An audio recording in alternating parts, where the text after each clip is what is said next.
Larry Elder, my good friend, thank you for having me. I just want to thank you for that nice intro because really all you needed to say was I, Larry Elder, once beat this man senseless intellectually on a video that has been seen about 100 billion times, and he's still alive. That also would have sufficed, but you went classy, and I appreciate it.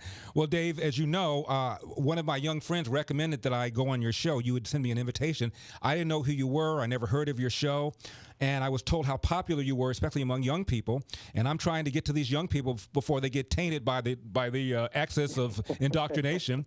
And so I went on your show, and I was amazed at how many of these young people had never heard of me, saw me on your show, and that's how they discovered me. So I want to thank you too for introducing me to a large number of young people who otherwise would never have heard of me.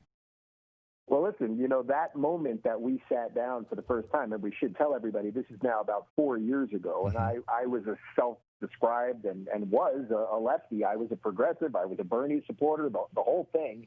We sat down and we got into it about systemic racism, fighter against, and you smacked me around with facts, and I actually go into this for about 10 pages in the book, because you woke me up. I owe you one, man. I say it to you every time I see you, but I really do because you were respectful, but you were strident, you were clear, and you were determined, and you didn't attack me, but you said, hey, if I'm wrong about this stuff, let me know. And after that conversation, I did a lot of research. Exactly what happened and talked about why you didn't take it out and felt that it was important to be honest and to leave it in. And I was very, very impressed. And you remember, Dave, we sat down, we were just talking before we started, and you told me that you were progressive, and I said something kind of arrogant, and I said, well, by the time we finish, you won't be you won't be the same guy.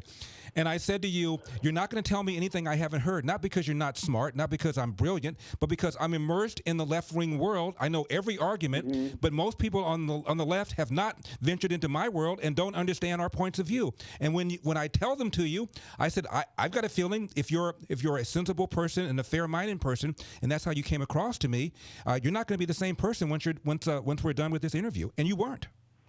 Well, what's funny is that a lot of people, I don't know how many people in our biz or in any business, whatever you do for a living, can say that their best and worst professional moment were at the exact same time. But mine really was. It was my worst because as an interviewer, I wasn't prepared to have the questions turned back on me and have enough facts to back it up.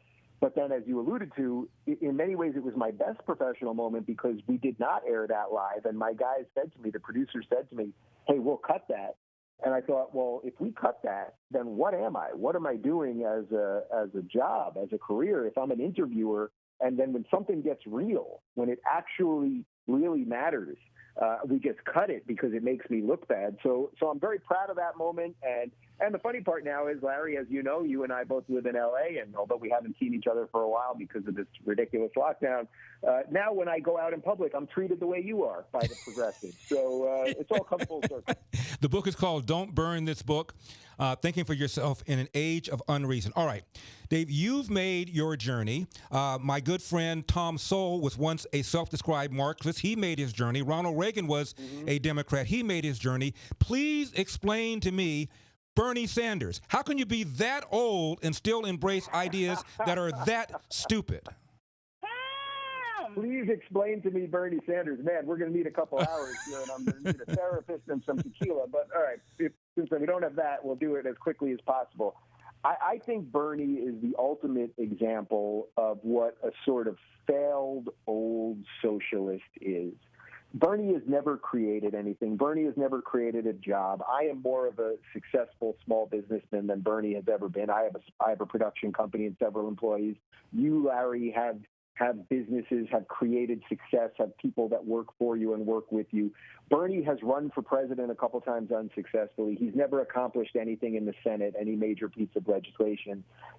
He basically exists to complain about the very system that made him and his family free. The unfortunate part, which I think really gets to why you're asking me this, is why do these ideas persist and why do they sort of work with young people?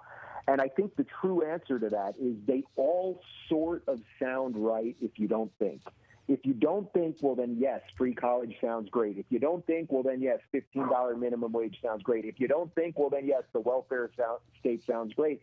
But as you beat me senseless, as I describe it, my red pill moment, I think what has happened now is people are starting to think about this stuff. And I suspect that the progressive movement is in for a major awakening in this coming election. You know, everything's upside down, obviously, because of Corona. But the intersectional Olympics, identity politics, and this idea of big government, I really think that the average person is waking up to it, and we just got to keep pushing. The book is called Don't Burn This Book. Don't Burn This Book. It is by Dave Rubin, Thinking for Yourself in an Age of Unreason. Dave, thank you so much for taking the time. God bless.